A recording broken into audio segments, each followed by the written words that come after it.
মুস্তাফিজ আমার আইডল। মুস্তাফিজকে দেখেই আমি আজ এত দূর। তার মতো স্লোয়ার করেই এবারের আইপিএলে আমি দারুণ বোলিং করেছি এবং আজ গুরুত্বপূর্ণ ম্যাচে 3টি উইকেট নিয়ে দলের জয়ে অবদান রাখতে পেরেছি। উপস্থাপকের করা প্রশ্নে এবার মুস্তাফিজকে নিয়ে কি বললেন রাজস্থানের বোলার আবেশ খান। এবারের আইপিএলে দারুণ বোলিং করেছেন রাজস্থানের বোলার আবেশ খান। হারলেই বাদ এমন মহা গুরুত্বপূর্ণ ম্যাচে তুলে নিয়েছেন 3টি গুরুত্বপূর্ণ উইকেট। তার উইকেট 3টি হল রাজত পাঠিদার, লুমড্রুর এবং দীনেশ কার্তিক। মূলত আবেশ খানের বোলিং এর কারণেই এত অল্প রানে আটকানো সম্ভব হয়েছে বেঙ্গালুরুকে এবং সহজেই ম্যাচটি জিতে নিয়েছে রাজস্থান। এবার আবেশ খান দিলেন অবাক করা এক তথ্য।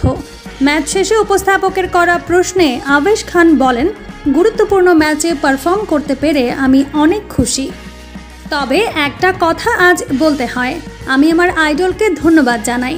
আমার আইডল বাংলাদেশের কাটার মাস্টার মুস্তাফিজুর রহমান। তার থেকে আমি বোলিং টিপস নিয়েছি এবং তার বোলিং বিশ্লেষণ করে আমি অনেক কিছু শিখেছি।